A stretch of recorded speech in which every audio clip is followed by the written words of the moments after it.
So, okay. Just to also, we have a few sessions left. So I want to finish this. The last thing I want to discuss a bit is the poromechanics. Okay, I want to make the connection. You have a course on porous media. Okay, it's Professor Shara. Okay, just make the connection. We have done poromechanics. You didn't notice actually. Okay, so that, you can put the poromechanics, the equations of poromechanics. We won't go into the detailed and the complicated versions, but I don't know if you find poromechanics easy or complicated. I personally tend to find it complicated. Okay, so we try to make it in the simple version, but show you that okay, we have there's a very direct connection with what we have done. And okay, this was what was on the list. So we'll have a bit of time, I think, a few sessions. Okay, we can also recap everything. It's useful for you. Also, I don't know if we can do this maybe next week or if we wait January, but I would like to make maybe, I don't know if it's take a full session, but I'd like you to come with questions. You better start now. Okay, so do you want to do this next week or you want to wait January? Next week. Next week? Today. Huh? Yeah. No, but you Both can all. start next week and we'll see. But Both okay, I just want to make sure that you have the time to prepare questions. I mean, okay. Trust me, I have questions. No. I have no time to prepare. Okay. Why do we make Sorry. Why do we make questions? Why would we have questions? No, why will we make questions? You said you make questions. Okay, so I'm sorry. no. I'm proposing to spend at least one. Okay, it depends on the time it takes, but okay, I'm ready to take at least one full 2 hours Okay. for you to ask questions Okay. and me try to answer them. Give Okay. us the question. No, it's just no. That's your questions. Just okay. So way How to pass the exam? First question. just work hard. Okay, the answer is simple. No, okay, and then okay. The other thing I want to do is also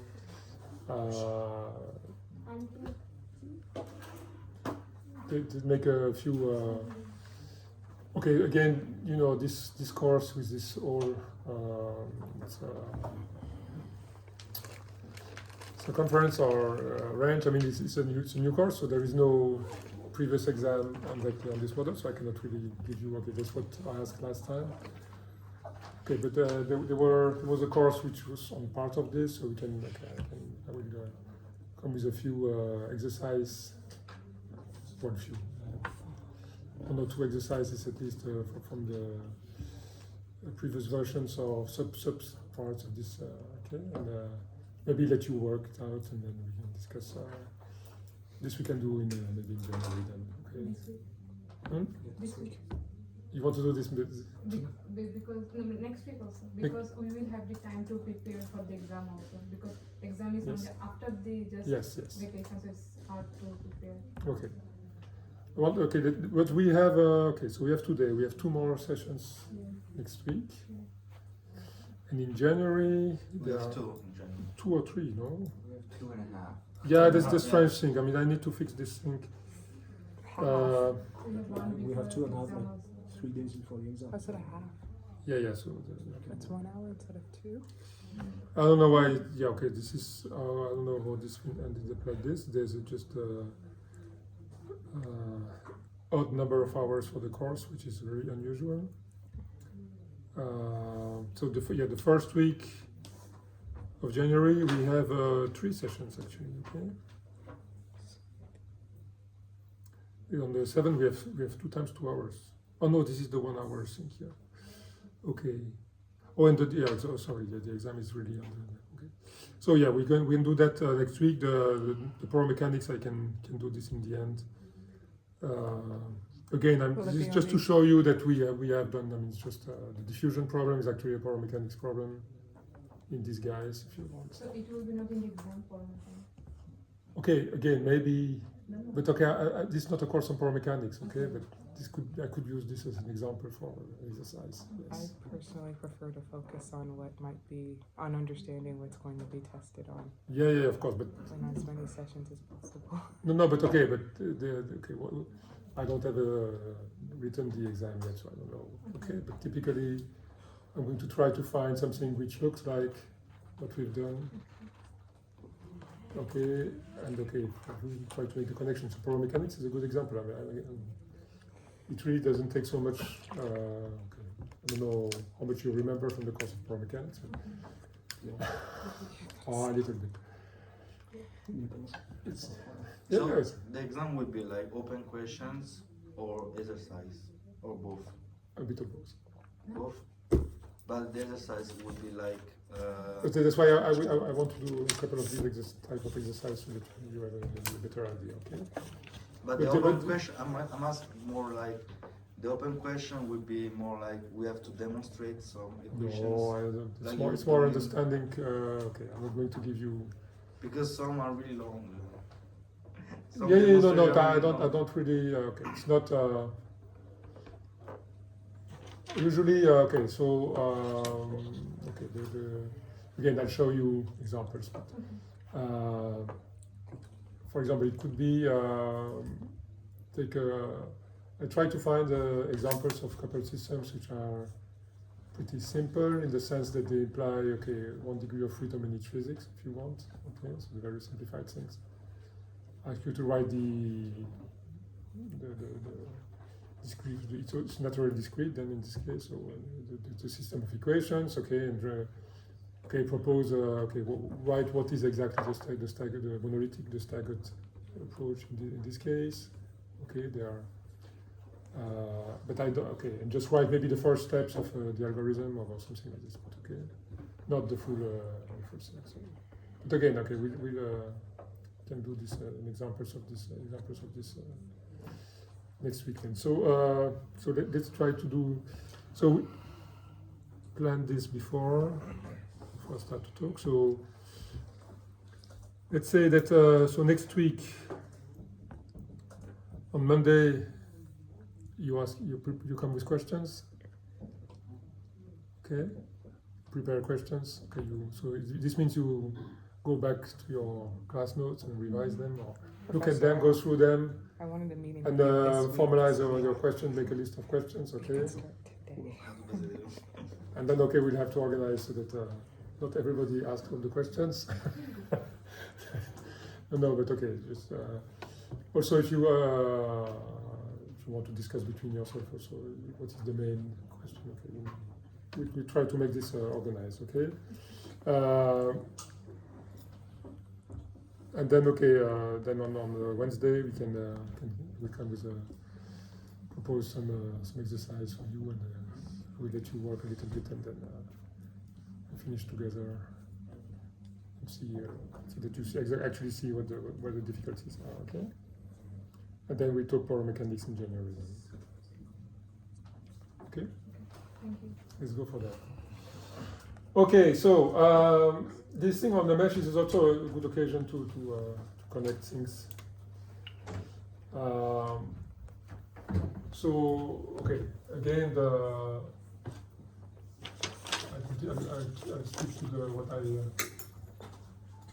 took as an example last time. Okay, so thermoelasticity.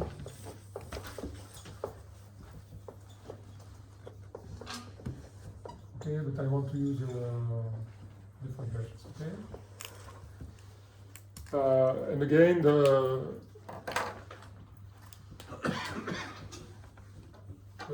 starting point, that's why I think, again, I took the time to do this, but okay, if you want to control what you do, you should at least start from the weak forms again that we've seen. Okay, you could also start from the full variational formulation. We'll discuss this a little bit after, but I'm not going to do this. So the weak forms, you can write them directly from the equation, so you can interpret them as variations of total energy that you try to optimize.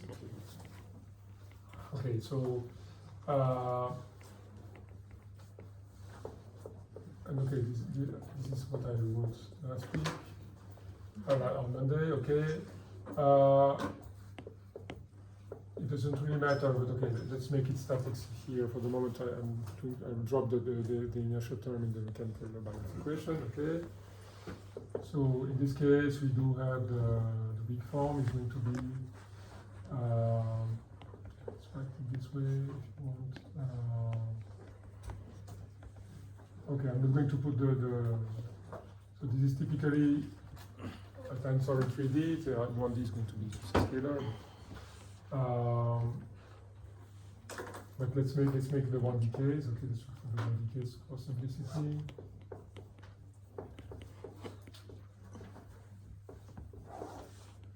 Okay, so we have this term, and actually we can write it this way.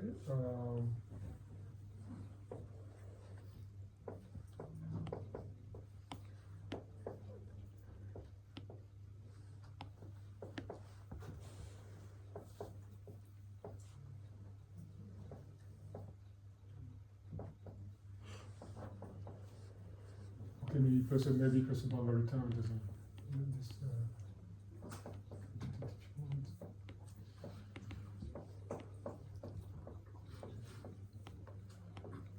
Okay.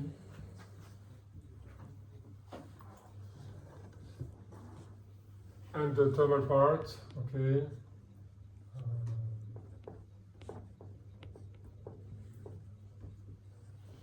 Okay, it's mostly conduction, okay. Transfer, heat transfer.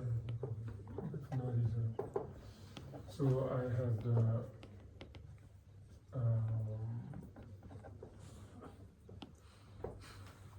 if I write in terms of these C bar quantities.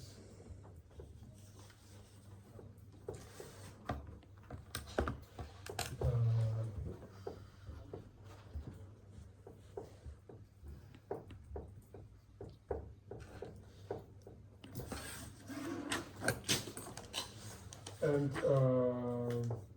this one,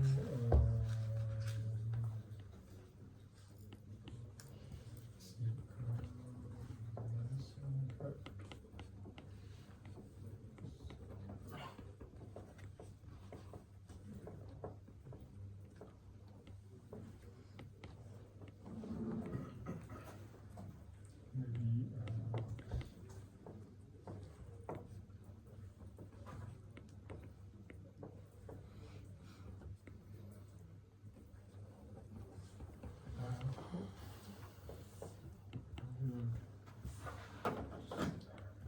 I'm sorry, you just sign conventions here, basically.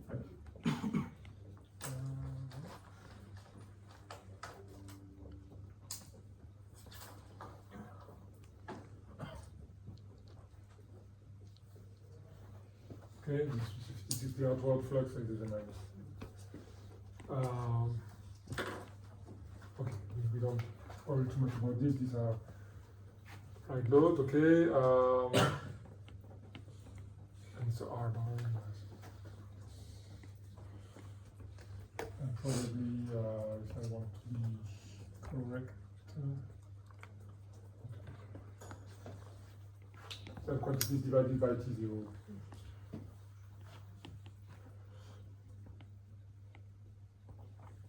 Okay, so this one was not in the that you have in the slide, but okay, we're not going to look at it anyway. So, okay, so we have we need to make a finite element formulation from that. Okay, and we have a mechanical mesh and a thermal mesh. Okay.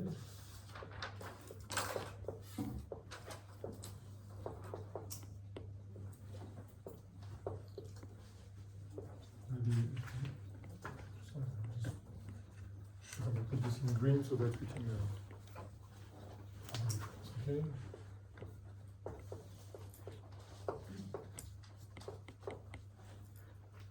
Okay, with different elements, different mesh with different element geometries, or different interpolation order, or can be many different things. Okay. The different meshes.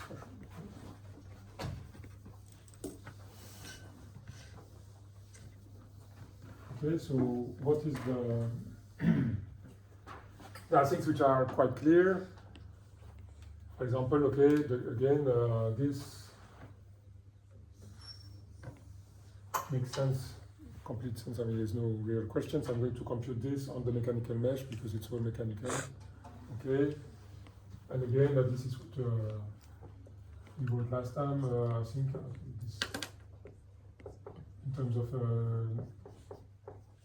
matrices, you're going to end up with something like this. Okay. The usual thing. Okay, so you have a elastic stiffness matrix, a nodal displacements, and the nodal virtual displacements. Okay, it's quite clear, and this part is also not too difficult probably. This whole thing is going to be, if I want to stick to my notation, I'm going to use something else. Okay.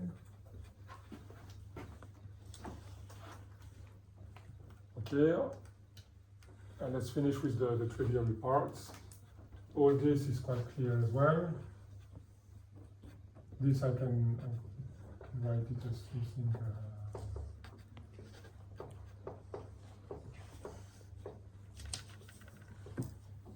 Okay. Is the capacity matrix. Okay. Okay. This one.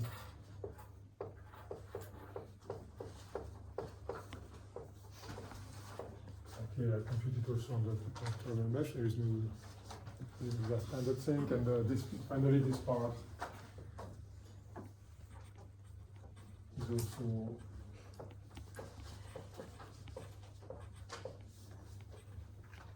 the classical thing. Okay.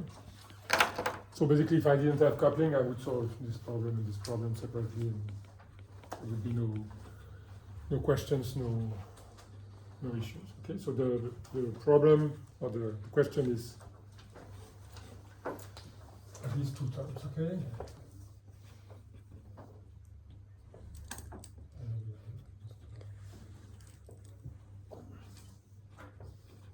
Okay, these two things. So there I've got a question because they are. This is a linear case. Okay, it could be more complicated. It could be non-linear. Let's even look at this linear case. So I've got something which involves temperatures and virtual displacement. And here I've got something which involves displacement and virtual temperatures. Okay. So I have to decide. Yes. Okay. This is the boundary condition of you write the symbol black. This? Yeah, that. Okay, so just the impulse flux, the Neumann That's boundary a conditions on the Q. top. Theta. This thing is a Q. Okay. Yeah. That's a Q. Okay, again, it's just a part of the boundary on which you apply the flux.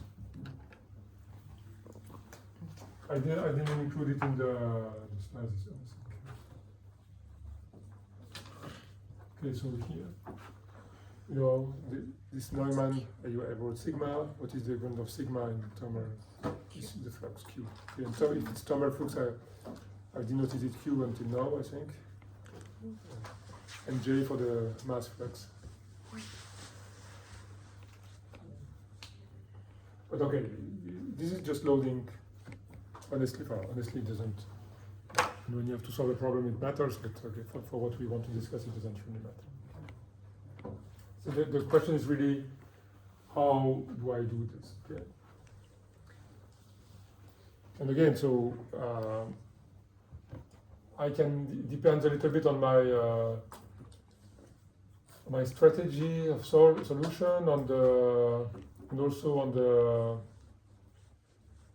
possibility of people call intrusivity. Okay, do you have a code that you can change? You can go see the source and modify them, or do you want to do that? Not. Okay. Because if you have the possibility to go into the code, okay. Let's call this maybe well, I would call this at least the intrusive approach, okay?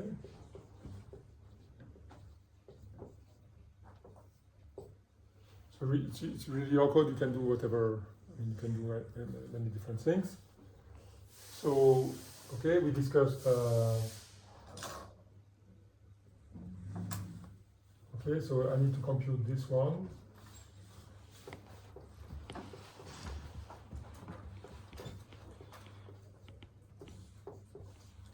Okay.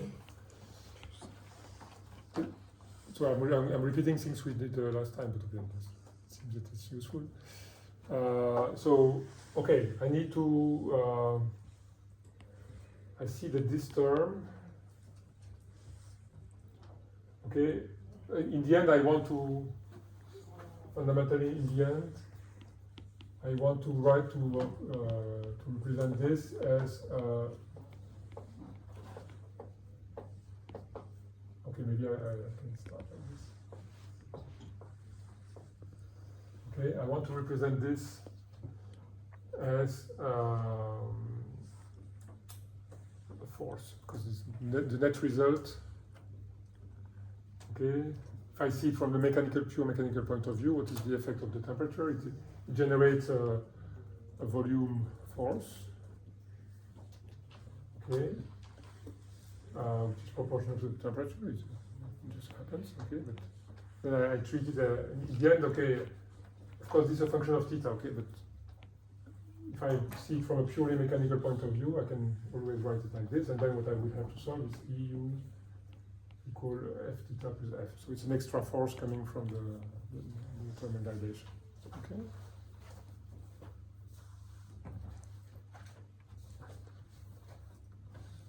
Okay, and in a similar way, I want to represent this.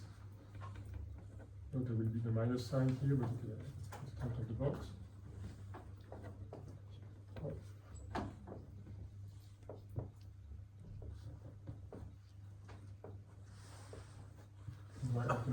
This arm M, mechanical, it's a mechanical source term in my heat equation.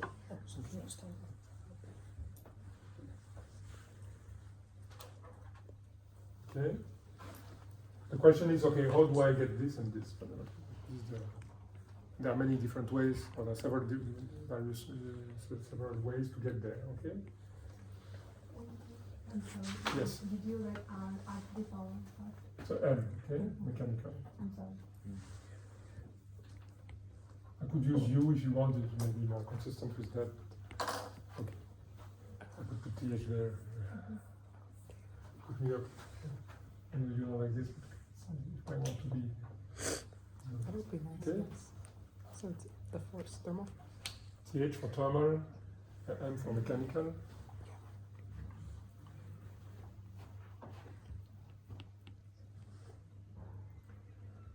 So the coupling is expressed through these source terms which appear in the mechanical equation and the source term which appears in the heat equation. Okay, so this is a force, the dimension of a force. It's a dimension of an entropy flux because I've divided everything by T0. Well, it has the same nature as this one, but coming from mechanics, not from the loading, the thermal load. Okay.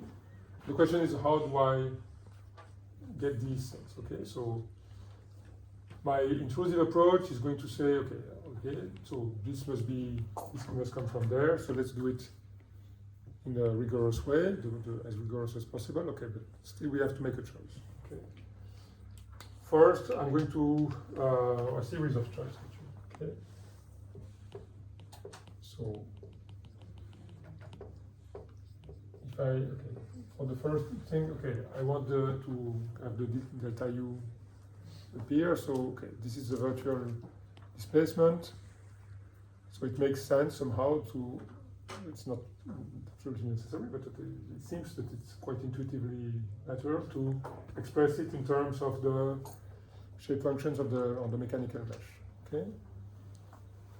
So I could write this then as let's call it an I. Okay. I'm not going to put the ranges, but so I've got the.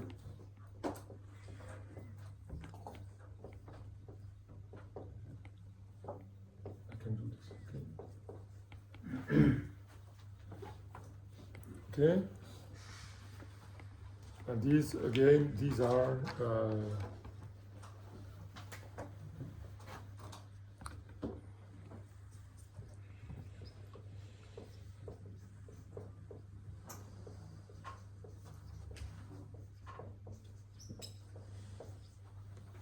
do this on the mechanical mesh.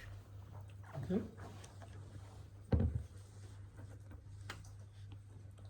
Okay, so with this tells me that this I can rewrite it as a sum over I of a quantity alpha e theta dni dx dv, okay, theta ui. Because this is another nodal value on the nodal, the nodes of the mechanical mesh again. And so this defines, okay, let me write it in red if you want. Okay, so this is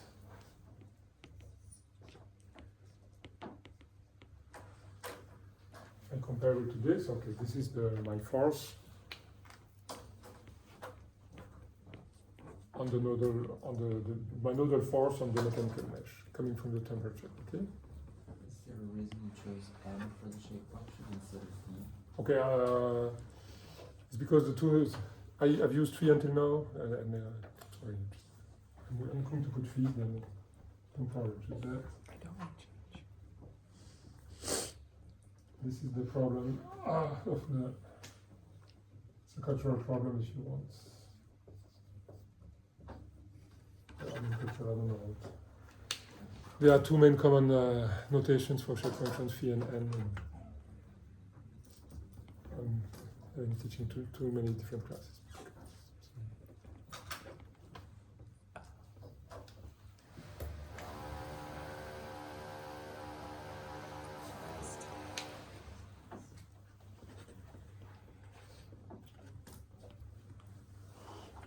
Okay. So, but this defines force. Okay, now I'm not done yet because. Okay, so this is function of the temperature. Okay, so how do I get the temperature? I need to do an integral. So there are two questions. How do I get the temperature?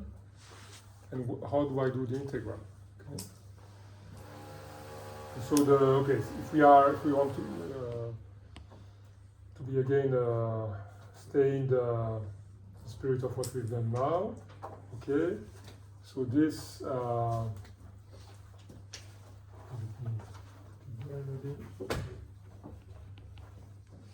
Okay, this FITH.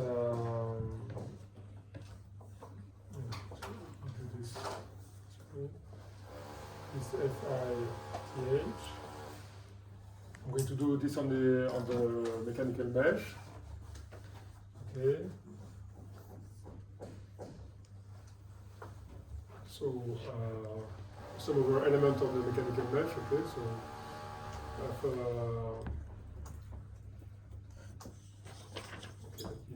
The steps we've done it already, but okay.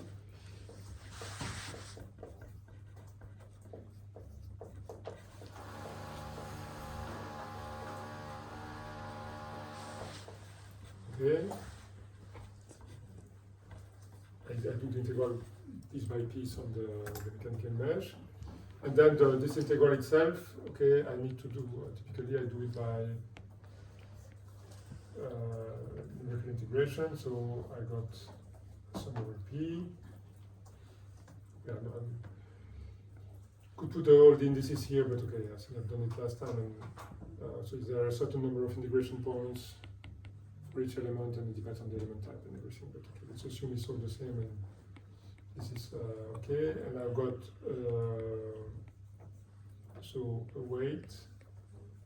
Okay, this is going to be depending on the element. For example, the weight depends on the element length. If it's 1D, if all the elements are the same length, maybe it's not. Okay, I'm going to assume that alpha and E are uniform, so these are just values. And the theta, so I need to evaluate theta at the integration point, okay? And again, also the derivative of this.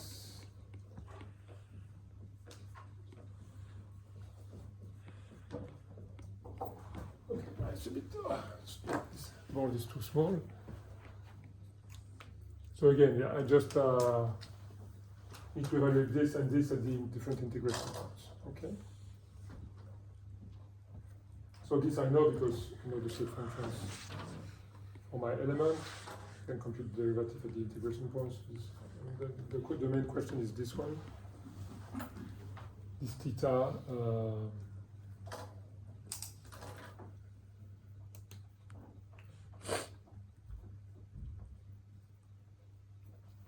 Okay, maybe that's where I can draw the meshes, maybe. Okay, so this would be this would be the position of a given integration point. Okay, and I got the. How do I get the temperature from? Okay, so again, if I'm fully at full control, I can go in the code. I can probably go. And again, here I'm going to do this.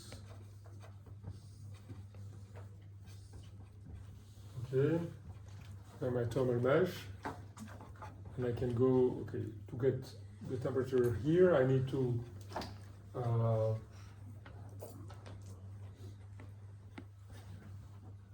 Go here, okay, and then I can evaluate. Maybe okay, maybe I write it in green because the question is how do I get this one? And green because it's thermal quantity. So this theta in XPE. If I have access to the thermal discretization, full access, I mean I can go, okay. This one is also, it has its own interpolation, so it's a sum over the nodes of the thermal mesh, green mesh. So I'm using an index J just to make a, okay. And I've got, so shape functions, maybe put a hat this way, okay. Evaluate it here.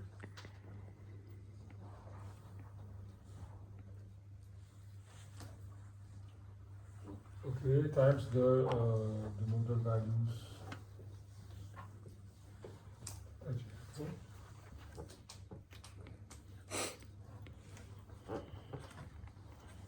So now for each integration point, here I make it simple. I put only one integration point for an element, but typically there are two or more.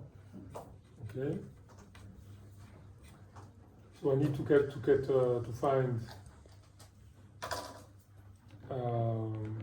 and technically also, okay, just in this sum, there will be a lot of zeros.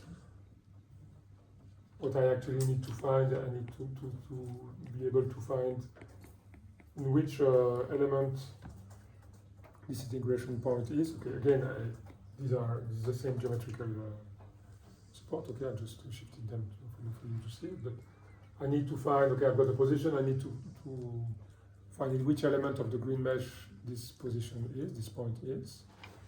Okay, this can take. I mean, in 1D. Okay, it's not too difficult to just list all the elements. But imagine if you have a 3D mesh. If you need to every time. So for each of the integration point, you need to loop over all the elements of the 3D mesh and test if it's inside or not. This can take a lot of time, okay? It doesn't look like this, but okay, if you think in terms of coding, testing if a point is inside the tetrahedron, that's not that easy, okay? And really you can spend a lot of computing time with these things.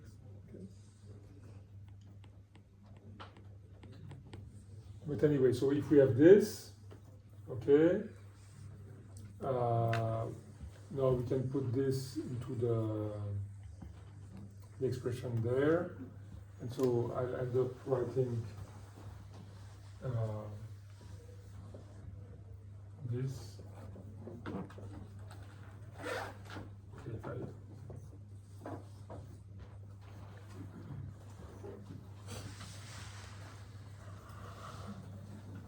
Okay.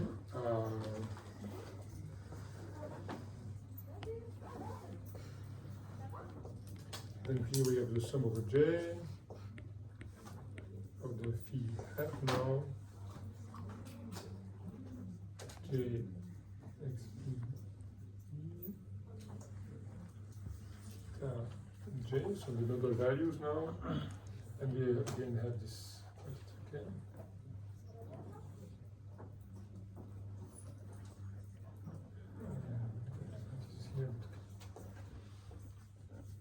And this one also evaluated in the XP.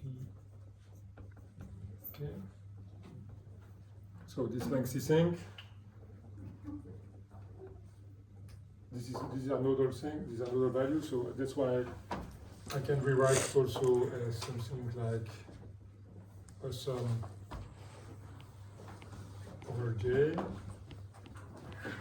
of everything except the theta. Okay. So I'm going to call B, in this case I will call Bij, theta j, okay?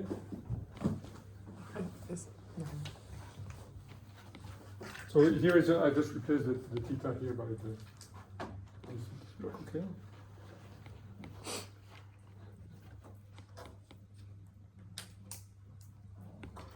So if you go see, if you compare this to what we've done and okay, what's in the Python code you are working on, this B matrix is exactly the same as the one we've seen, except that there are two different shape functions. Okay, there's the phi and the phi hat. If the meshes were the same, then the phi and the phi hat are the same, and then we retrieve our B matrix. Okay. So algebraically, this B matrix is well defined. Okay, it's something which is going to be, you multiply with the nodal values of the green mesh, and it gives you values on the red mesh. Okay. So it makes a transfer somehow. But it does not transfer, it's not an interpolation, it does not transfer theta on the green mesh to theta on the red mesh, it transfers theta on the green mesh to a force directly on the red mesh. So it's an integrated thing. But again, to compute this, you need to have access to all these informations. So you need to have, at the same time, access to the shape functions of the green mesh, the red mesh, and the shape functions of the green mesh. So that's why I say it's intrusive. You need to be in the code. Basically, have access to Theta on the green mesh into a force on the red mesh. theta, yeah. Okay. Yeah, because the theta j, they are the nodal values here, and I'm obtaining Fi th, which is a force on the red nodes. Yes. So here we're summing over all the elements and we put it into the coupling matrix, but since for each of the phi hat functions, you're evaluating one of the points from the red mesh. This could be different for every single element, right? So isn't, Okay, so before we use like the elementary matrix to construct B, but here it would be different for every single okay, element. here, okay, so you, of course, yeah, you can, if you want, you can write this as a sum of over E of elementary contributions. I've lumped everything. But they're all going to be different, right?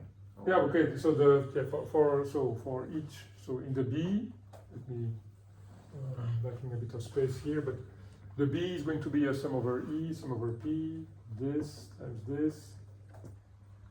this, and this, okay? So, yeah, so for each, so this means that for each integration point on the red mesh, so you're going to loop on the elements, loop after each element loop. So you will need, okay, this you have it automatically because this is natural, I mean, normally you already have it, and you have it to compute this, for example. But then you need to find this. So you have the integration point here, you need to go look in the green mesh in which element it is, fetch the element, and then get the shape functions and evaluate them at this, which is not, because the green mesh, it will naturally it will have an integration point here. So this is not something that is pre-coded. I mean, usually the values of the shape functions and the gradients and the integration points, you can almost pre-code them and okay, especially in simple elements. Here not, you have to, so there's extra work. But that's why I say you need to go into the code really to do this. Okay? But if you can, okay, this is the most, this way, this is good, I mean, because you are doing, oh, okay, we see that we still have a question behind,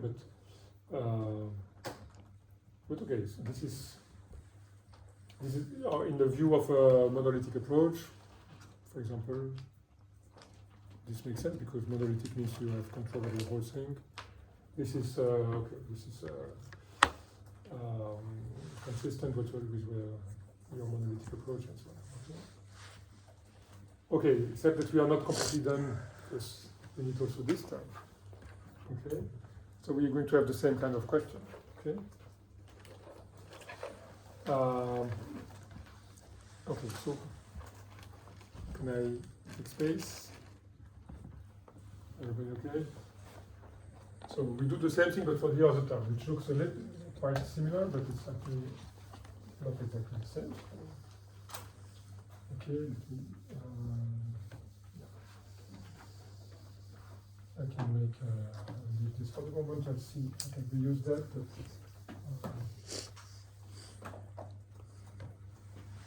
so now I want to compute this one.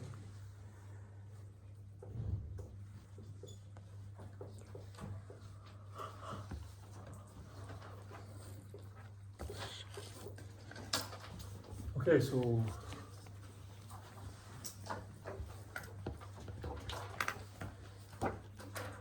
here I've got two options. Okay, so the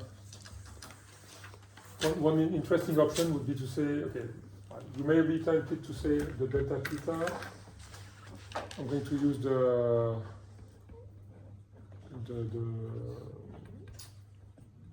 thermal mesh to do this. Okay, of course I could do that. Okay, so I could use this. Of course, this would work. I'm going to use a J.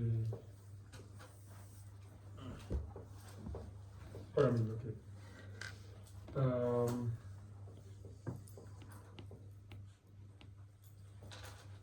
This would be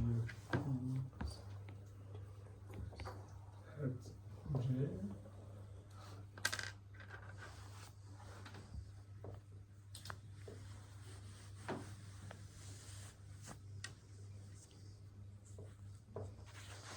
Could use that. Okay. So in this instance, are we now transferring the So here for the moment I didn't do I just said okay, on the green mesh I use the same interpolation for delta theta as for the standard thermal terms.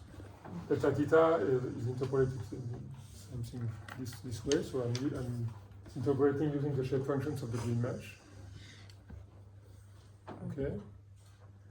So we're using what we found previously. No, not in this case. So that's the alternative. Okay. Well, okay. If I want to get this notation, probably this makes sense. Okay.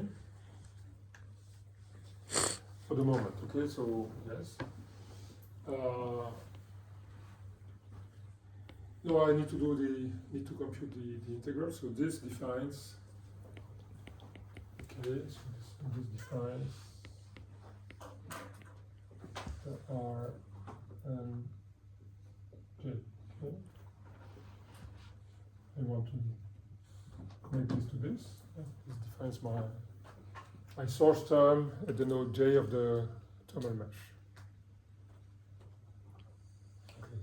Now that's where the real question appears. All right, but then I've got an integral. Where do I do the integral? Okay. And somehow you have two possibilities there. Again, you can do the integral on the green mesh or on the red mesh. Okay. So I will start with the maybe less intuitive option, which is to do this on the red mesh. Okay. So to the red pen. So my RMJ. Okay. Now if I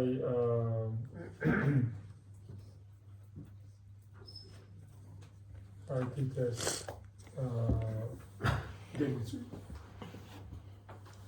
I want to overload the notations here. This is sum over the red mesh. Okay, it's written in red. So it's all over the red mesh. Okay. And then I've got an integral over each element, and okay, and itself is going to be a sum over integration points of alpha e. Let me, for the moment, leave it like this. Okay, so this one is on the XPE, FEJ,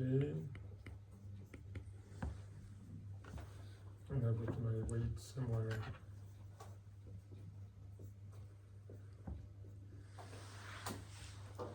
So, but the question would be this one. So the interest, why is this interesting? Because this is this term, right? Okay. And what about this one? No, I'm on the red mesh, so the velocities or the can interpolate them on the red mesh. This is where they live, so it makes sense. Okay. So this itself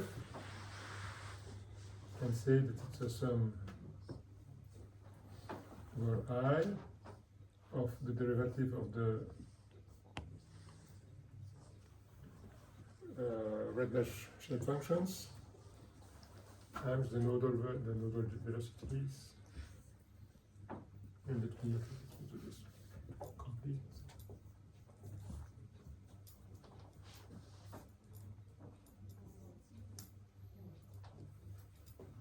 Okay.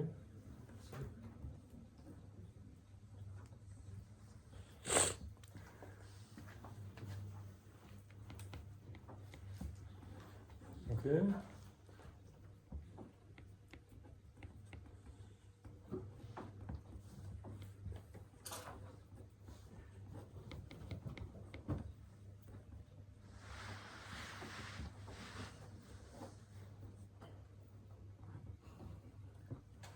So why is this interesting? Because okay, I erased it, but we retrieve exactly what we had before. Okay. So in that case,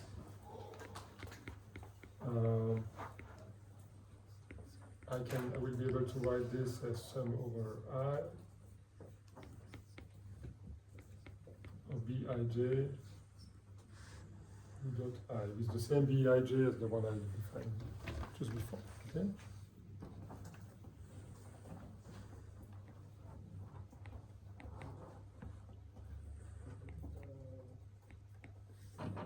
Okay.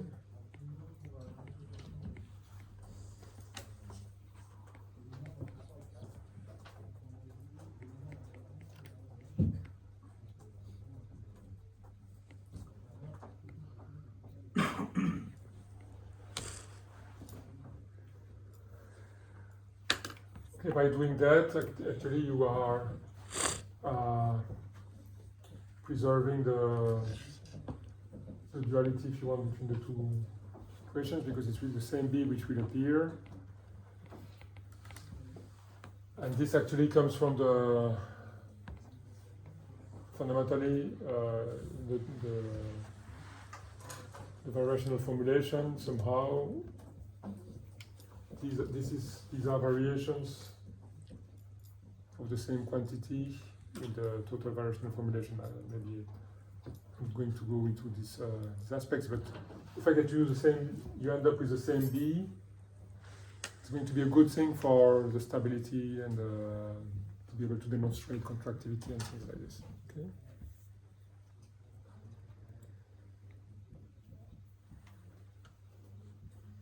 Of course, okay, and it comes, yeah, this term, they actually come from the same physical term. It's a coupling term in the stored energy, which is going to give me that, the equations. If you go back to the how we derive the equations, maybe I'm missing a bit of space here, but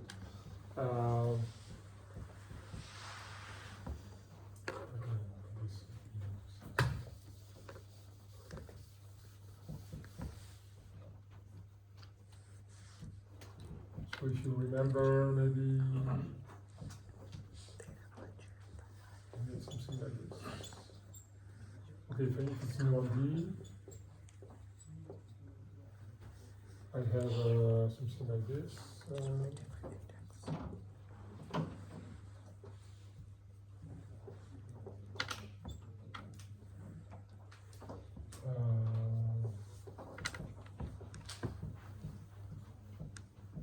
Okay, the free energy, you wrote it like this.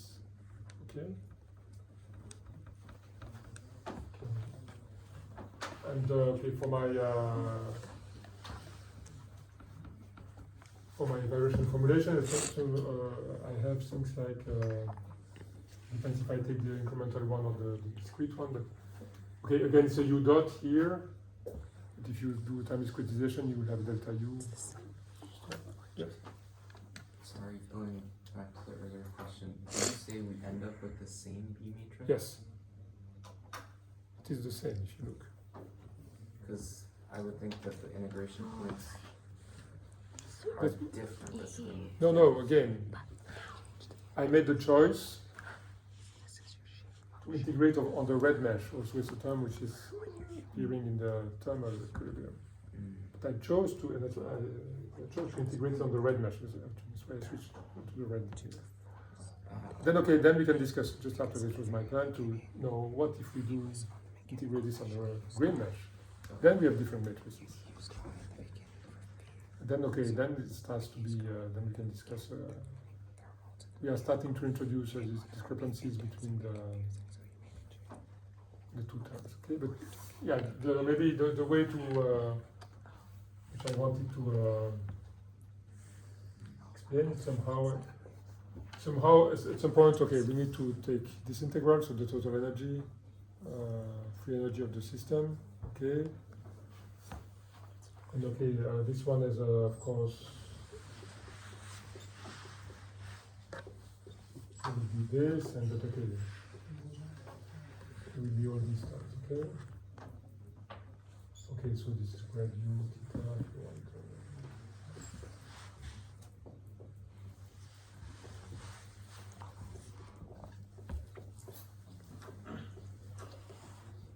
Okay. This is what is behind, okay? So if I want to retrieve these equations, this I can compute this energy. I can compute it on the mechanical mesh, okay? And okay, this typically gives me something like this, okay?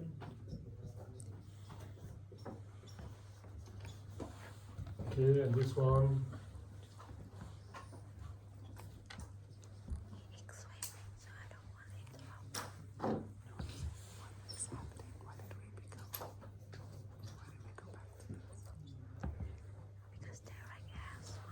Okay, that's why the matrices come from, and you can connect them to this. But the question is here, okay, what do you do? So, of course, you can inject discretization of theta on the green mesh and a discretization of u on the red mesh. You have to do the integral. Okay, and you have to pick. You have to decide. Where do you integrate, okay? So fundamentally this thing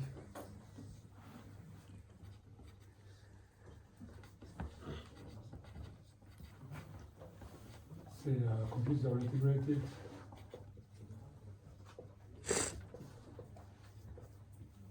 So you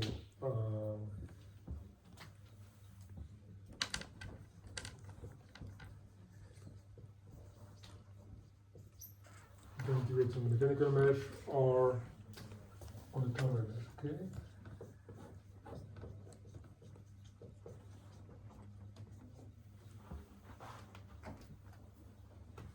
And then you take the variations of, okay, it's a more complicated term, but in the variation formulation, you have the free energy.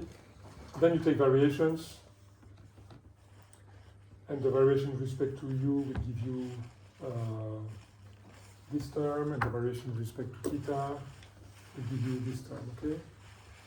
So if you want to be consistent in terms of variation of formulations, even if this term, and these terms appear in different equations, you have to, well, it's better if you integrate it on the same mesh. Okay? So this way, you preserve the variational structure of this. But this you see it only when you do when you start from the full variational formulation. Okay? So, well, it becomes clear and obvious when you start from the variational formulation. The one where you take the in soup over the displacement and the temperature fields, okay? When you start from there, you may miss that and do some things differently. You may want to decide to integrate this on the thermal mesh too, okay, and this one on the mechanical mesh. This looks fine, but okay, you will introduce a small inconsistency, which may, okay, if the meshes are really very different, could introduce some extra errors and maybe ruin the contractility, the stability of the system, in worst cases. Yes? I have a stupid question. Can you No stupid explain? questions, only stupid answers usually. Can you explain why you add phi hat j over there? What? The green function, yeah. I define it as this. I want to represent. So this is this integral, okay? And I say that to solve the thermal problem. In the end, okay, I want to write this must be true for all delta theta, and this must be true for all delta u. So this, when I say that this must be true for all delta theta, it will give me a system of equations, c theta dot plus k theta equals some source terms, okay? And okay, so this, when I introduce the discretization of the virtual temperature field, gives me discrete coefficients, if you want. These are source terms for the heat equation. I call them Rm. I have the right. I can call them whatever I want. Okay. So this is actually it's a linear product between an array of nodal values and an array. So this is exactly what I do here. I do a sum on j, on the nodes of delta theta j, some coefficients. So the coefficients, they are the components of R. I don't know if this is bothering you. It's not the question. Okay. Yeah, so that when a phi hat j. Oh, sorry. Yeah. Yeah. You went from phi I, like, Okay, no, the wait, index wait, doesn't wait. matter, but suddenly phi hat. Yeah. Look at Where'd this. the hat come from? It's the thermal. These are two different things. Okay, so here, this I interpolated I say that the virtual temperature field is defined, it's interpolated, it's discretized, more exactly, discretized on the green mesh. Okay, I need that because to be able to write this equation, I need delta phi, nodal values of delta phi on the green mesh. Okay. So we can write a series of equations on the green mesh. Okay, so this is a representation. Okay, this is the approximation of the delta theta is a sum of phi hat delta theta. Okay. Now the question is, okay, this needs to be approximated to the u. Okay. I didn't say yet how I'm going to approximate, but the u is approximated on the red mesh. This I know, but okay. So the real question is, this integral, where do I do it? Okay, and what I showed here, I did it on the red mesh. Okay, And up to now, okay, what I've been saying is that, okay, it's a bit maybe counterintuitive in the sense that we are talking about things which happen on the green mesh, but I'm using the red mesh to do the integral. Okay, but doing this is brings some consistency in the sense that if I realize that this and this are variations of the same term in the global version formulation, there are variations from this. Okay, if I decide to do my integrals before taking the variations, I have to pick okay, the integral. This one I can integrate on one or the other. I cannot integrate it on both at the same time. Okay, I have to pick. So if I decide to pick this on the red mesh, I will get this and what I showed before, and this leads to the same B.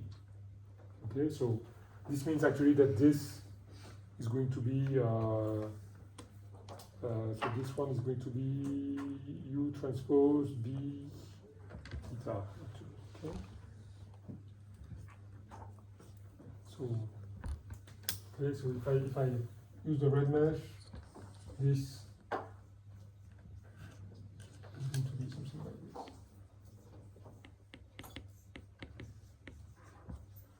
Okay. With the B which I defined. Okay. No, I could have decided to do completely otherwise. Okay. Of course, yeah.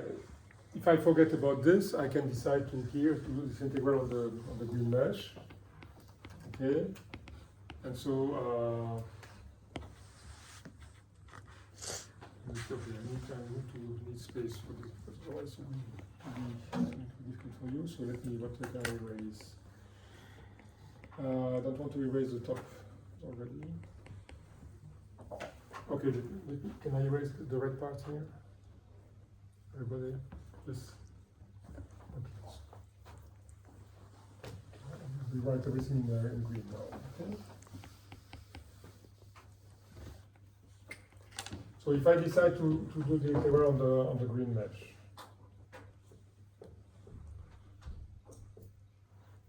so again I've got some.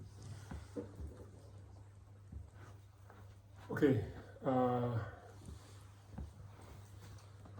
me do this. I need to use E prime. Okay, just to say that it's a different set of elements, right? To insist on that, I mean. Again, it's green, so it's on the green mesh. Okay. Then the integral over each element is going to be replaced by a sum on P prime, so the integration points of the green mesh. Okay. So I've got now the weights E prime. So these are weights on which are different from the others. Okay. I've got the alpha E, okay, this is supposed to be a constant. I need to compute, then we can see this. The gradient of the velocities, these integration points. And evaluate the shape function phi hat j. The x p prime. Okay. Actually, I could put hats over the x will too.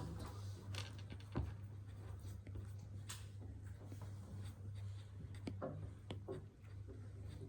let me do this. It will be even more clear. Okay, so these weights and these integration points that are connected to the green mesh, which is also a shape function phi hat, so all this goes together, okay?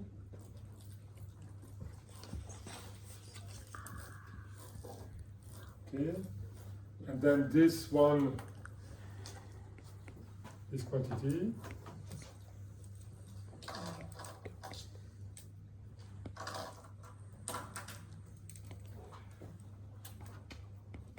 I need to, okay,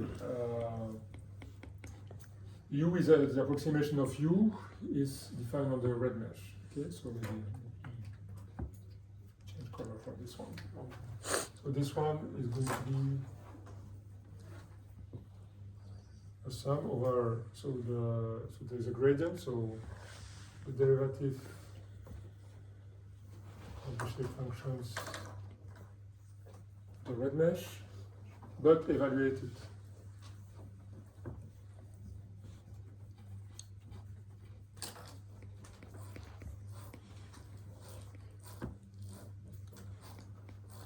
Okay.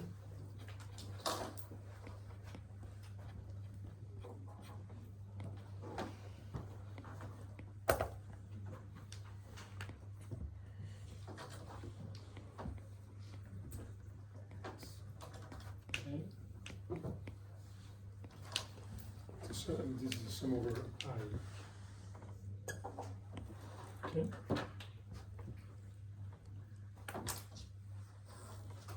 So of course this I can also write it as a sum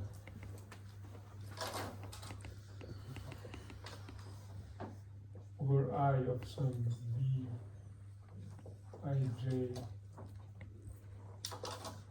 hat now U dot I, okay? But I call it B hat because if you look, it's not the same thing, okay? Maybe you can write them there. Okay. Yes.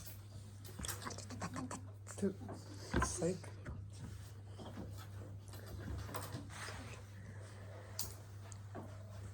It is really linked to how you compute this time actually. So okay, so let me do this.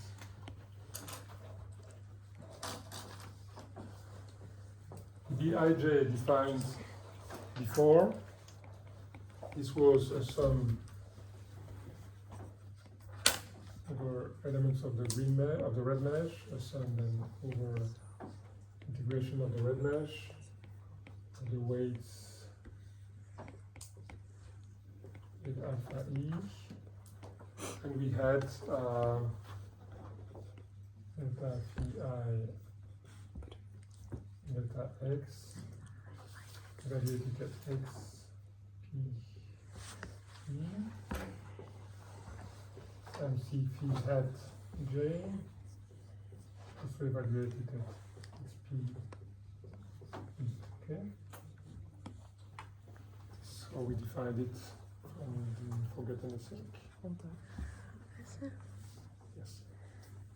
The U identify on red mesh was this X hat. Yes. Is X That's hat? just X hat is the position of the integration points on the green mesh. Okay. Oh no, the red mesh. there was no X on the red. Yeah.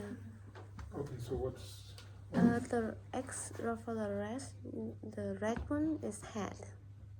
okay? So Oh, the code. Okay. No T. Maybe I should not have switched to red. I'm sorry. I switched to red just to say that I'm computing the gradient of U dot, and U dot is approximated on the red mesh. Just U dot, not the, not, U and U dot, and, U is a yeah, U U. dot XP. in my in this. Okay, I'm writing U is a sum over I of Pi Ui, and theta is a sum J of P hat J theta J. Okay.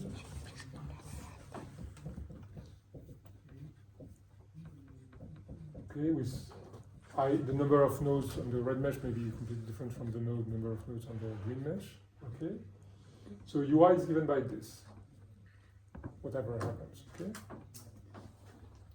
and theta is given by this, and delta U is given through this with delta UI, and delta theta is given also by this. Okay, so here, okay, so what I did here, for example, I used delta theta. So I wrote that delta theta is this. I say that it's a sum over j of phi hat j delta theta j. Okay? That's what I did. Okay, so that's why I've got the phi hat here. Okay? Now, so this you don't have a choice. I mean, you define the displacement, the approximation, the finite element approximation of the displacement field on the red mesh. That's why it's called the mechanical mesh. And you define theta, the approximation of theta, on the thermal mesh, on the green mesh. Okay. So this this is like this, and the shape functions are you chose them. The freedom is where you do the integrals. Okay. The choices are how do you integrate. Knowing that you're never going to integrate analytically, you're going to integrate with integration points. So I'm saying that if this red part at the bottom was sort already defined on the mechanical mesh. no, okay. So you have phi is defined on the. And again, let me need to do the same thing probably as the plot we've done before.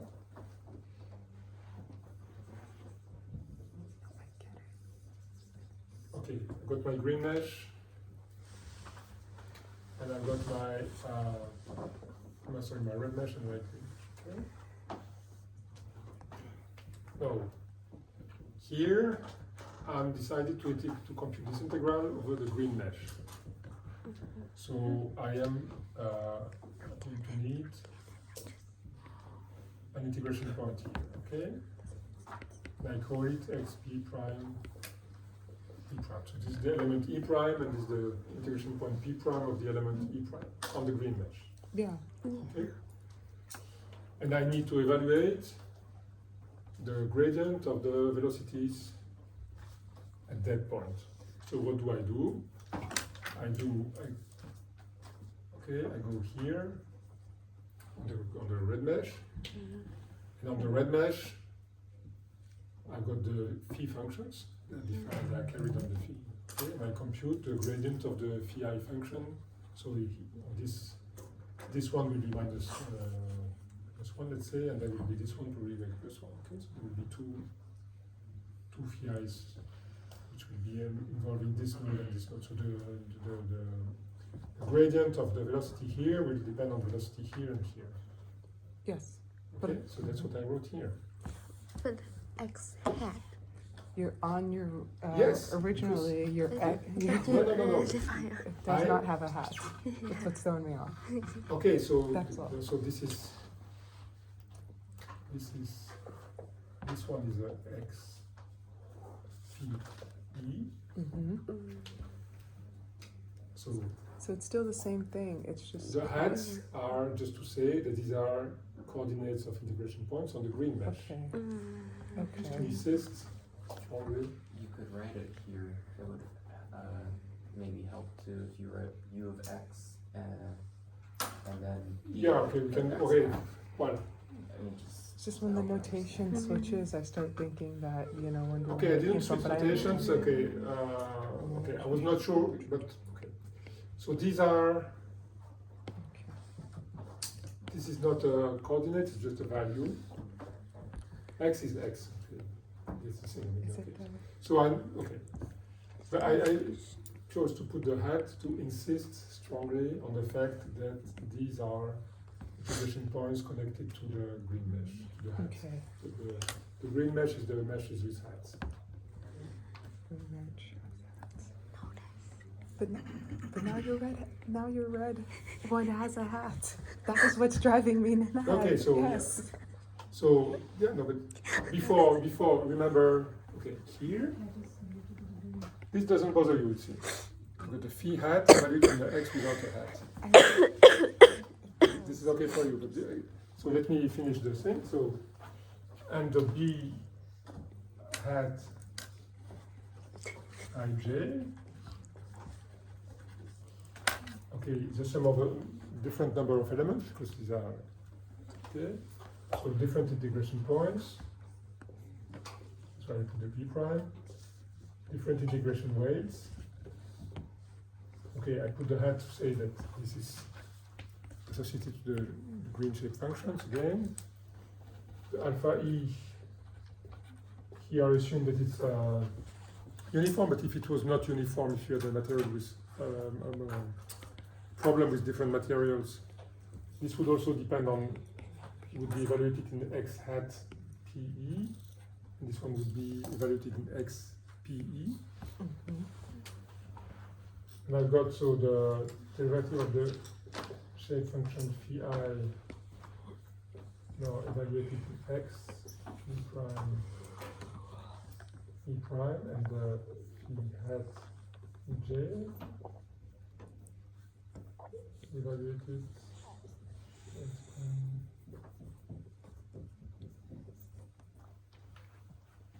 Okay.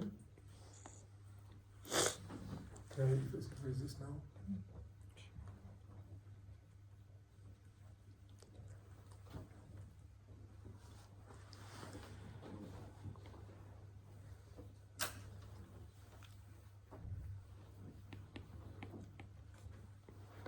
Okay, so if you have a very fine mesh, there won't be much difference between the two B's. If the mesh is arbitrary, there will be a difference. Okay? And of course, you could also have in the beginning, I'm not going to redo it, when you compute this, you could also have decided to integrate it on the green mesh. And then you would have seen the B hat appear. Okay? This would also have been consistent. Okay? Now the question behind this, maybe it's going to come up to your mind, is okay, how do I pick? Why? So do I have to integrate on the red mesh or the green mesh? What is best? Better. Because it's the stronger one. So, okay, they are equivalent in just a choice. Okay, it's just really the choice of. So remember, okay, so we need to integrate this thing at some point.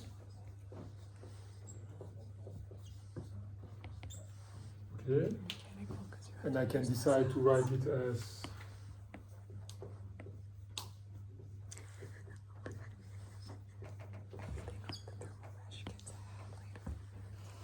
Or I can write it as,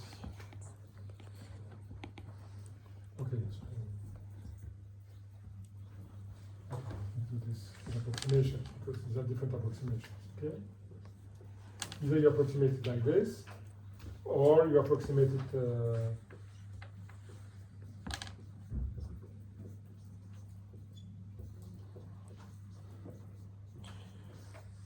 like this, okay? I don't want to put an equality between the two because it's not. They are two different approximations of the same thing. Okay, and you have to pick one. Both are going to give the same result. No, No. So they are different approximations, so they will give slightly different results, more or less different results. So okay, so the question okay. What do you think would be a criterion to decide where I do the integration? it's based on the question, right? What is the result? Basically, you can Okay, you can always try both and then decide which one, but you need to have a reference for that. If you don't have, if you produce a result and you don't have a reference, you don't know which one is better. So okay, so remember one of the last slides I had, they were, if you have very different meshes, okay, a good practice, and it's I think it's relatively intuitive, is to do the integration on the finer mesh. Okay, you get more precision. If you go back to the slides, I don't want to start the projector again, but this will tell you that okay, this is the same logic as what we had discussed last time. The best way is to do the integral on the fine mesh. So if the mechanical mesh is finer than the green mesh, than the thermal mesh, it's better to interpolate the temperatures on the red mesh and do the integral. Okay, then because if you try to interpolate the displacement on the green mesh, you're going to, because the red mesh is fine, so it can vary very fast, but the green mesh won't see these variations. It's very, there's fewer integration points. It will smooth things in the mechanics side. Okay, now if it is the inverse, if the thermal mesh is finer, maybe it's better to use the green solution. And then if you have places where the red is finer than the green and other places where the green is finer than the red, maybe you should do an intersection of the two mesh, or create a third mesh and do the integral on the.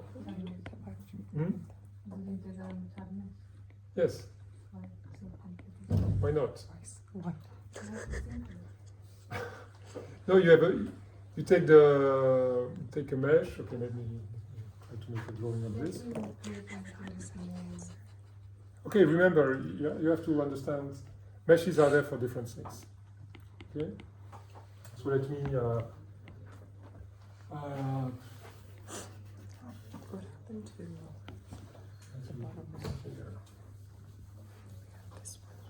I mean, this is okay.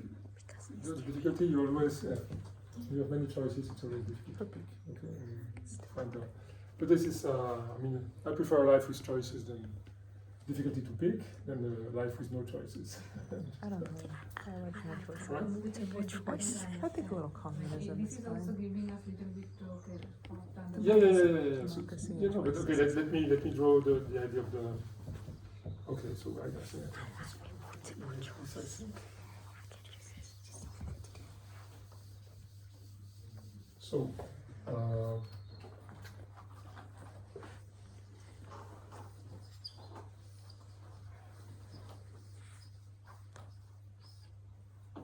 Maybe your red mesh is a fine zone and a coarse zone because something is happening there. Okay, you know it's a model relay or something's happening. Maybe the load is there. And then you have your other mesh is the opposite. I mean, this one is and here and then okay, you don't need so much. Okay, so. Okay, so but if this is u and this is theta, okay.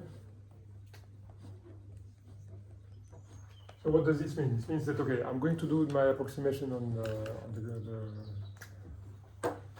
red mesh. So for example, if it's a linear approximation, maybe the u is going to be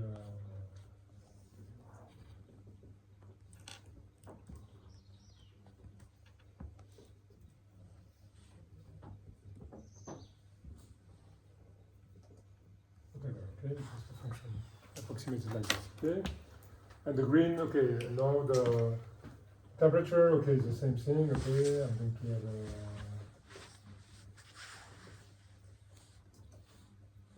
I'm drawing a, whatever, but okay, it doesn't really matter. Okay, so these two meshes, they carry. So the shape functions, they will be defined there, okay? Now, if you really, what you can always do is to create a mesh here, say, which would be, okay, let's assume that these two nodes are coincident just for simplicity, but you could do, what I call the intersection is this one. Or some other, many other possibilities, of course, but, okay. And do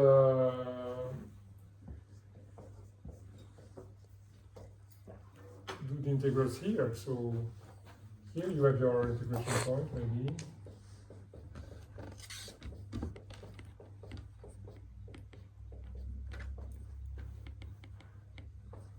So all your integrals you do a sum on the blue elements. For each blue element, a sum on the integration point of the. Okay. And you have to evaluate the shape functions of the red and the shape function of the green. So this means you have to Of course, go all the time. You have to find this is the value of the shape functions here, or the gradient here. Okay, so it requires it is very intrusive because you need to really go. And it's a lot of work.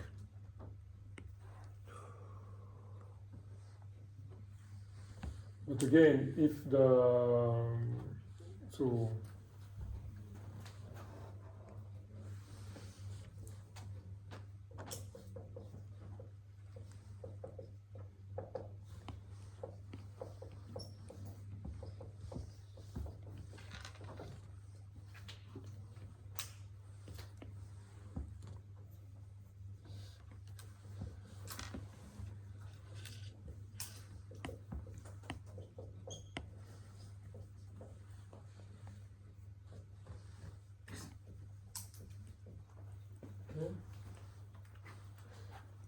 so there's a lot of if the meshes are fixed, if you are in small strains, so you don't have. There's a lot of work in the preprocessor. If you want, you need to compute all these projections, get the values of the shape functions, the derivative, the mechanical shape functions, or the thermal shape functions. You can collect all this information and then assemble the matrices and so on. Not convinced? No? You're not convinced? Yeah? I believe it if you said so. What's your question then? So we do the same thing. Remember, at every time we need to compute these kind of things. So in here, we can inject the approximation of theta, which is this one. We can inject the approximation of delta u based on this. The same with deltas. Okay. So we have an integral of a e phi hat j grad of phi I dv. Okay. And point we need to do in the end. Okay, and on both sides at some point we are going to have to do an integral of alpha e phi hat j and d phi I over dx.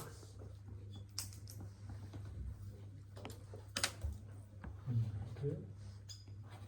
So, and actually this is the same thing here and here. Okay. So we need to compute this, and this is the B matrix. Okay. So I can decide to do the integral on the blue one. Okay.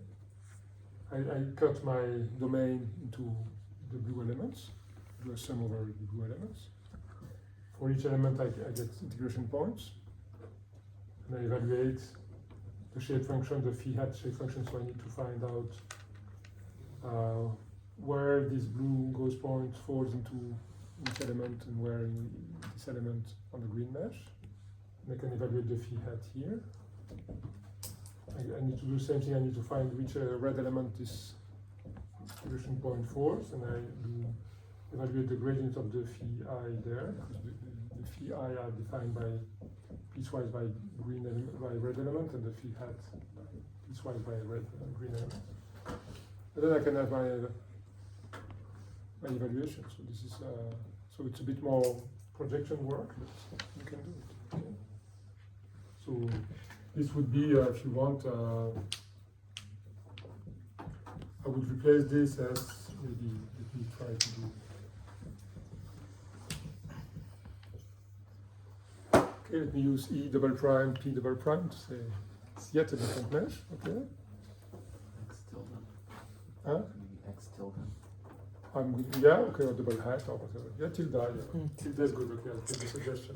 Bye-bye. Okay, alpha E, so we have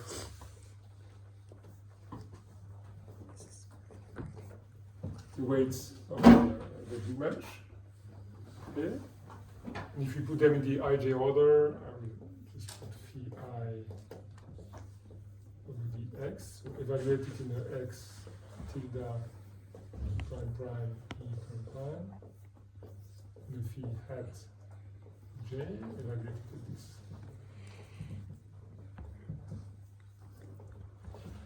Okay. And this would define my AB to the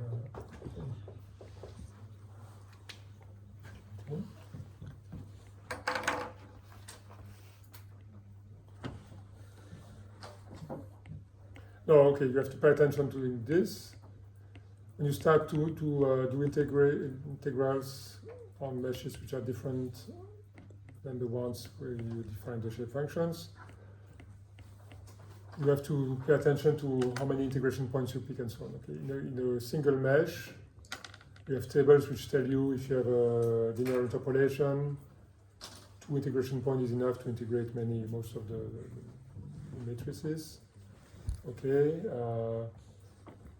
if you have second order, you need more and so on. There are rules which tell you, actually, for the linear case especially, if this is a linear function, this constant function on the first order interpolation. Okay, so typically this on a single mesh, it would be enough to use actually one integration point because it's a linear function. Okay. So here you have to pay attention because you are mixing two things. Okay, so it may be good to increase a little bit the integration order in the blue mesh to make sure that you catch everything. But you don't have guarantees. I mean, okay, you need to. If you put enough integration point, for sure you get the right thing. But okay, you don't want to put too many either because it's going to cost you. Well, it could cost you a little bit, but if it's pre-processing, sometimes you don't really care. You just do this once, and then if you have a long transient to compute behind, the matrices are constant, so it's okay. Would that also be the case when we're discretizing on the thermal mesh? So evaluating the mechanical shape functions on the thermal mesh, you need to Yes. pay attention and use more integration points. Yeah, this remains true too. Yeah, yes.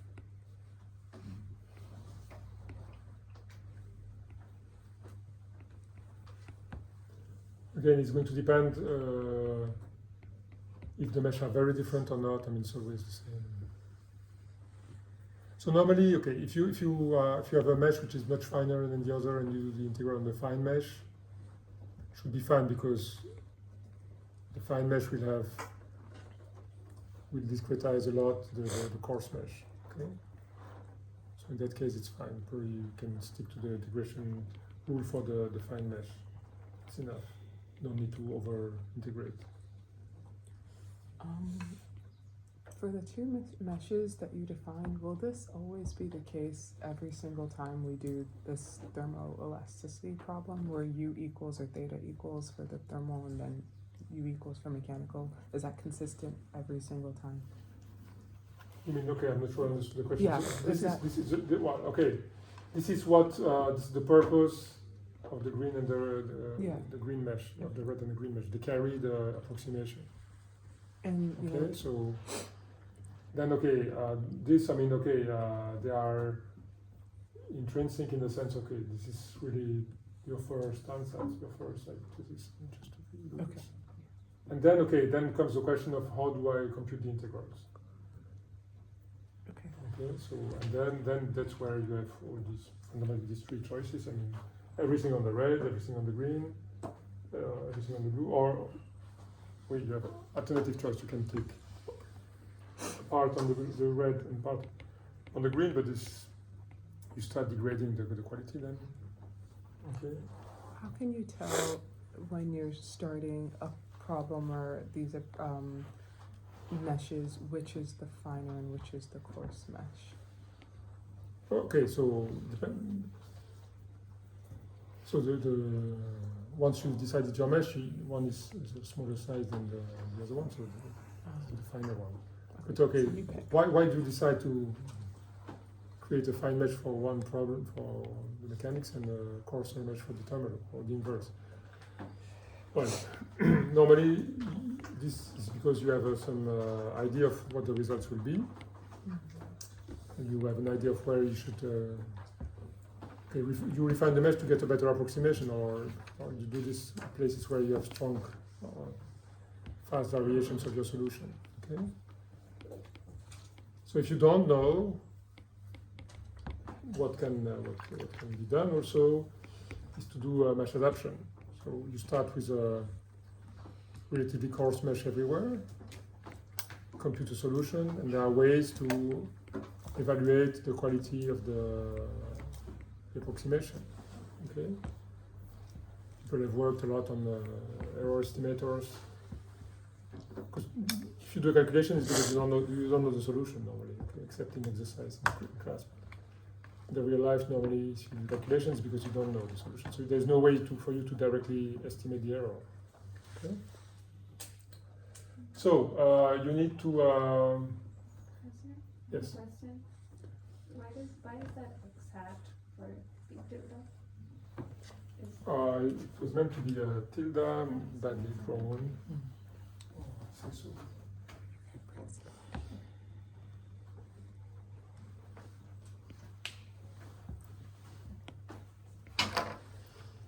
Okay, so there are ways to check if there is a error or not. So one way, for example, a simple way, it's costly, but so you do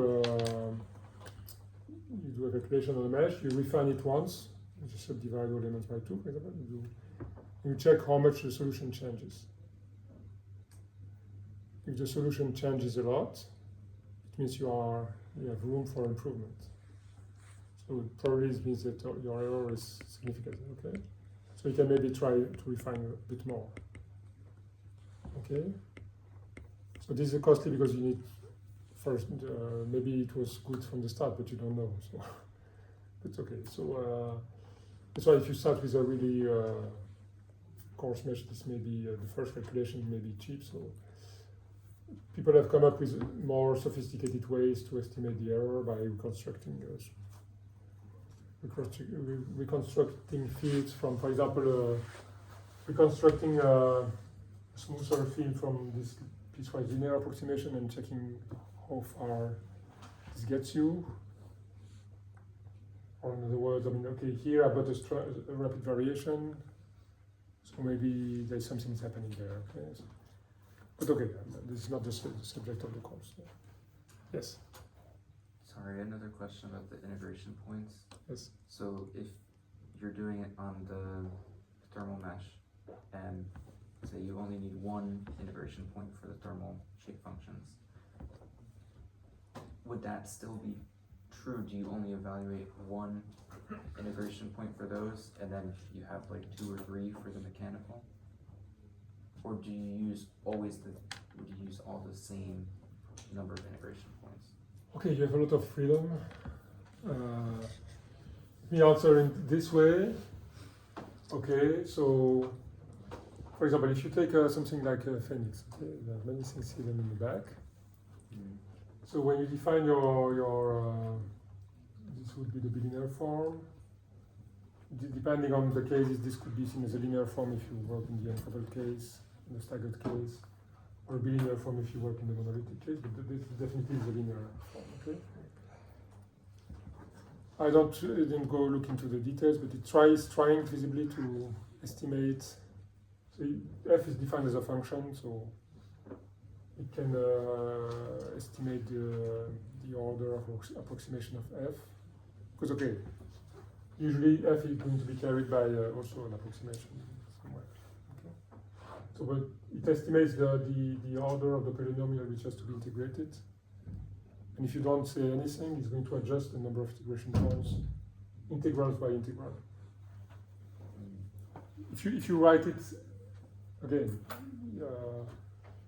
depends on. But if you write it in terms of bits like this, sums of integrals, it's able to adapt the integration, the quadrature order to each integral independently. Okay. So it could also split up this discrete. Yes. Yeah, you could. Okay, but when you do that, of course, here you're going to have to do this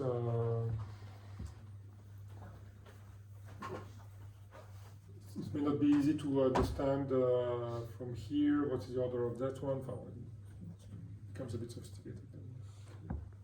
Of course, here, okay, if you know, this detects that this is piecewise linear, this is piecewise constant, so okay, so if you combine, if you do a product of piecewise constant and piecewise linear things, it's going to remain piecewise linear. Okay, maybe the pieces will be smaller. Okay, but normally that's why you take the mesh here, the blue mesh being the intersection. So on the blue mesh, normally if this is piecewise linear, piecewise constant, this will be product will be piecewise linear. So you can use one integration point per. Normally this is fine. You know, if you have, if you start to have higher order things, so if we have quadratic and linear, okay, so This is a product. and you can, I mean, there is a bound. There's always a bound, but okay, but maybe it's well, maybe in that case, it's probably way to find the proper thing. But no, if you when it becomes ugly, is that if this changes to, if you have the multi-material, okay. Or if there is nominality in the dilation term, for example, okay, then this becomes more complicated.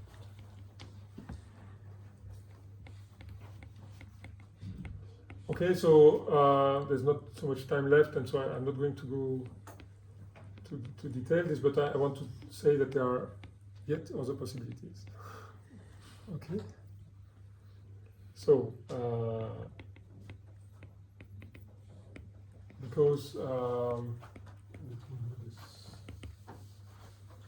because here you're required to really go into the code. So if you don't want to go into the code, what's happening?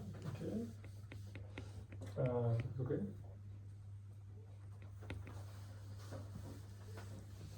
Now,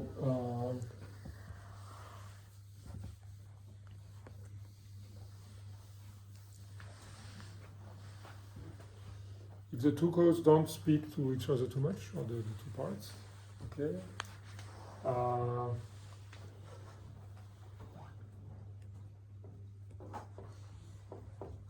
don't know if I can say non-intrusive, but less intrusive approach. So let me keep my colors here probably. So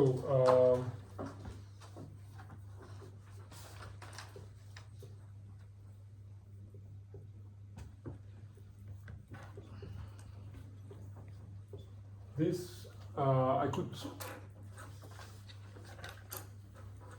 use this. I could compute this by computing it only on the red mesh, on the mechanical mesh, okay, and using an interpolation of theta on the red mesh. Okay. Let's assume I have an interpolation of theta on the red mesh. Interpolation of theta in red mesh. Hmm? You said interpolation of theta in red mesh. Yes. So now I'm going to use. So let me write it like this.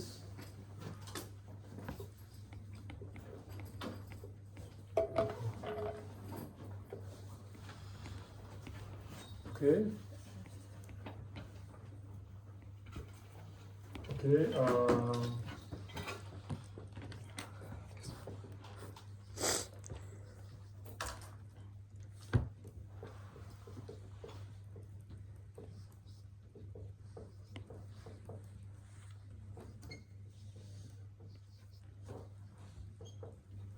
Okay, if I have no the values of the temperature and the nodes of the mechanical mesh, okay, then I can interpolate them. And okay, I can compute my B matrix as usual, if you want. Okay, this BM is defined only from the field. Okay, so you want, I mean, I could write it this way. There might be Nij.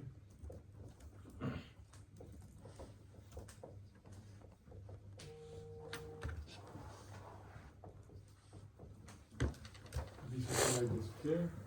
I'm using J here, I should not probably, but I should use I prime, I don't know. But these are nodes on the mechanical mesh. Okay? Okay. I'm not going to develop this, it's too late for that. But okay, normally, hopefully you can imagine that everything is done on the red mesh. I don't know anything about the green mesh. Because then maybe I'm in a staggered approach or something, or it's a different code. I don't know much about what's happening in the green thing. I don't know what interpolation they use in the green mesh. Okay.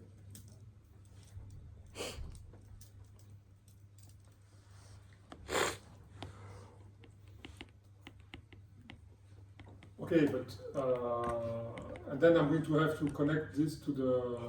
I'm going to have to connect this to the green mesh anyway somehow. Okay. So maybe the only thing I know about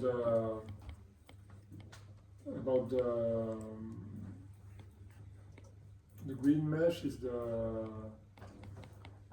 actually the mesh. Okay. So I have to know something about this. So.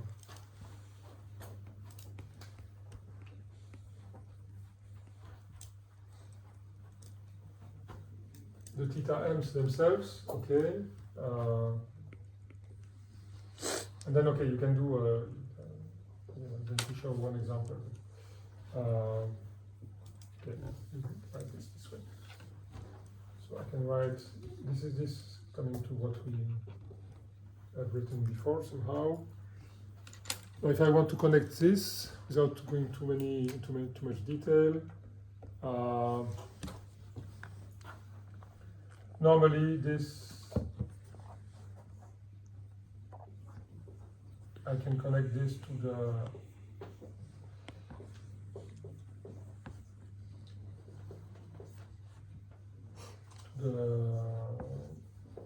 nodal representation on the green mesh.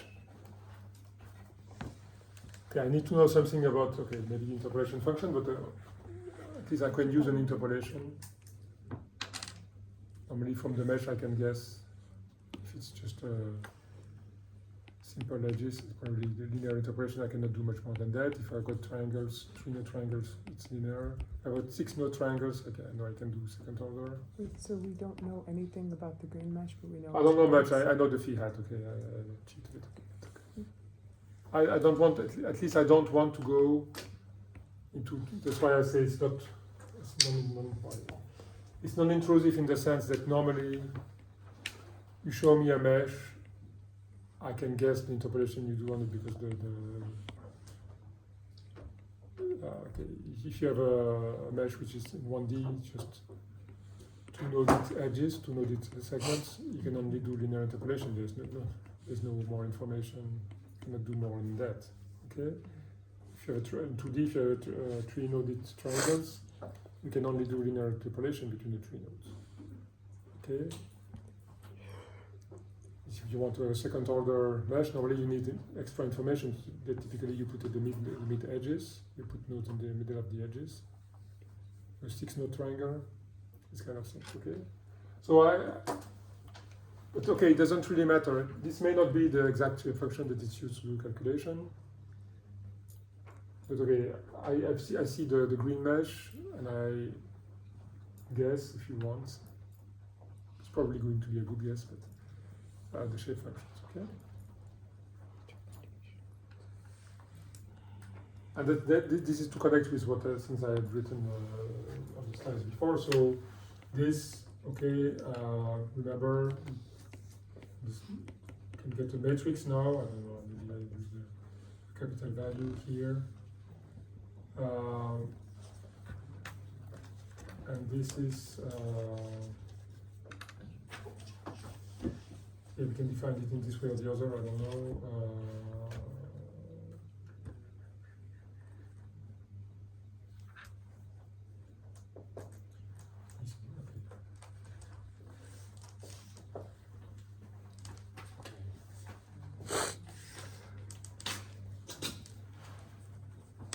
Okay, again, there's a big difference, okay? Here the xi are the nodal coordinates. There's no integration terms in this thing, okay? This corresponds to some of the things I showed you in the slides.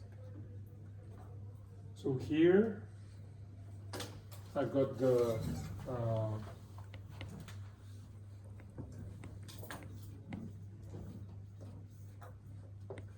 my red mesh and the green mesh.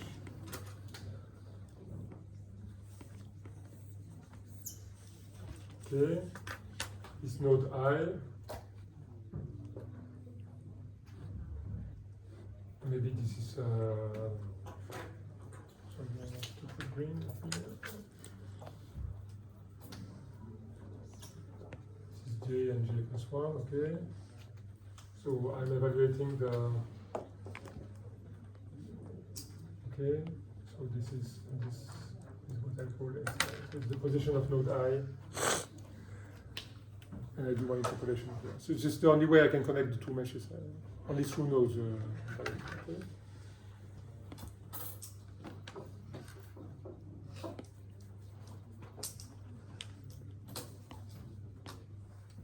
Okay, and I can do the same thing on the other side if you want. The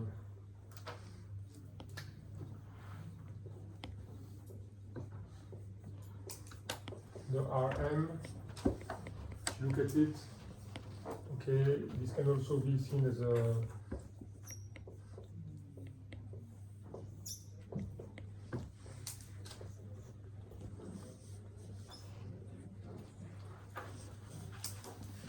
and also decide that I've got an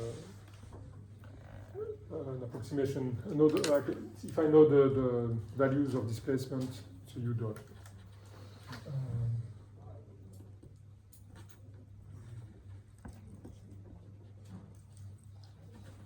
Okay. The U-thermal, okay, so this is the values of the velocity here at the nodes of the thermal mesh. Okay.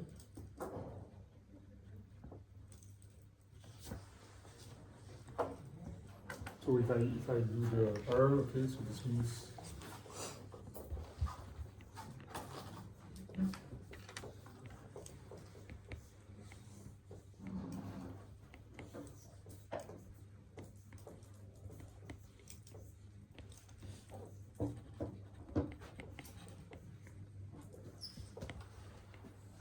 okay, and sorry,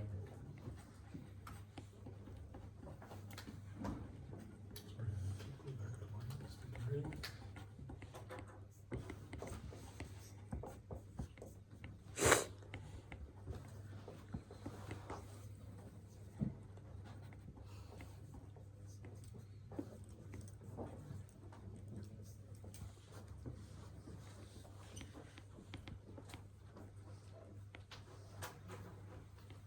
Okay, so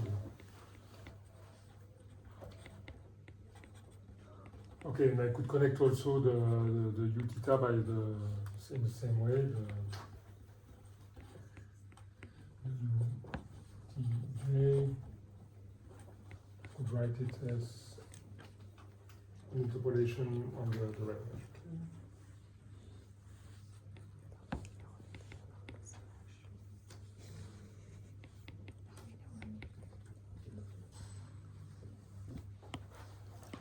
Okay, maybe I want to put a hat here. So, and you can see that it's the node of the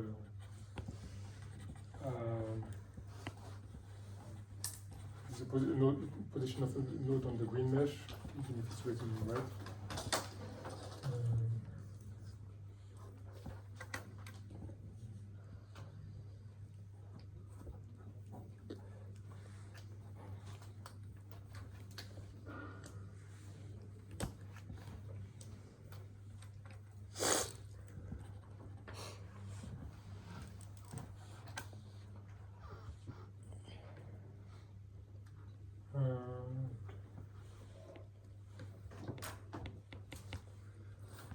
Okay. I don't know if you've noticed anything here, but there's some which is hidden. So the inductive index, forgot to explicitly write it.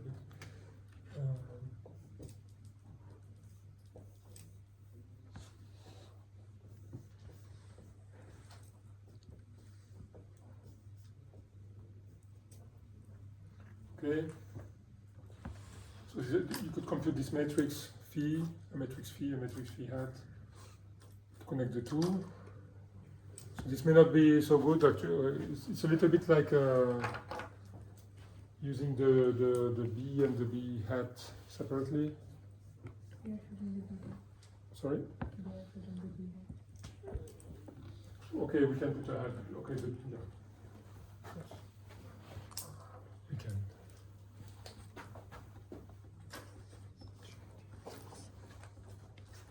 This is the discomputed Penguin issue, right?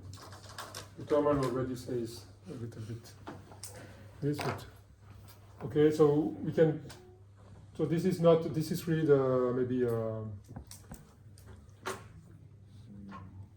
way to sort to which is useful if you really have separate codes and you cannot really go too deep into them.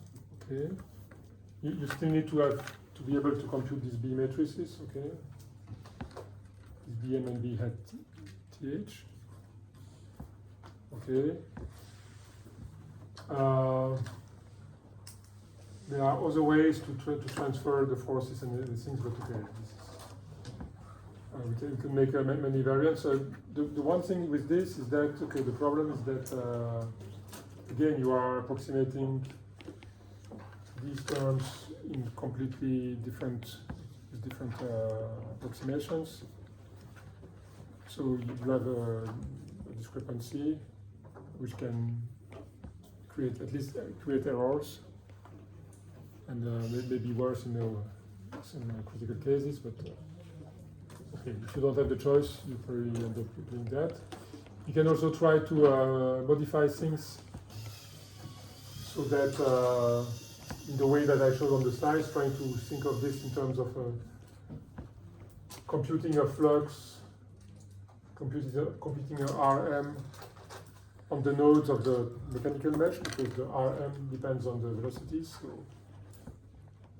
you could try to evaluate this actually on the mechanical mesh, have nodal values of Rm on the mechanical nodes, and then transfer it to the nodes of the thermal mesh, and vice versa.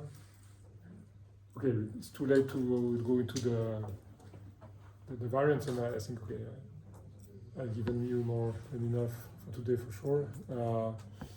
What you can remember from that, okay, so that's main things, okay. So if you can use, okay, you can play independently on the approximation, depending on the different mesh, and integration. Okay, and you have this choice. You have to think about it before, if you need to implement something. Okay, you need to think of your options, and again, try to do the integration on the finer mesh. This is the main thing. If you don't have this flexibility because of the configuration, or then okay, you can start to do transfers like this, but you have to pay attention. And then at some point you need to write the whole system and try to evaluate how much energy you may lose at each transfer. Losing energy is okay. It dampens things. Or if you introduce energy in the model, the simulation can go wrong. Okay. So okay. So this was okay. We'll see in January if we have time to come back a little bit on that, but probably not. This gave you a first view of it at least. And just to insist on the fact that these mesh transfer things is a delicate process, and you have to if you have to do something like this, think about it and try to check at least that you are, maybe by numerical experiments, but that you are not introducing too much spurious energy in the simulation. This is really the worst thing which can happen is you just introduce energy. Okay. everybody would like to create energy from nowhere, but in the simulation it's not good. All right, I'll stop there for today. So come with your questions on Monday and Wednesday. We'll try to do a couple of exercises of the type that would be in the exam, okay? All right.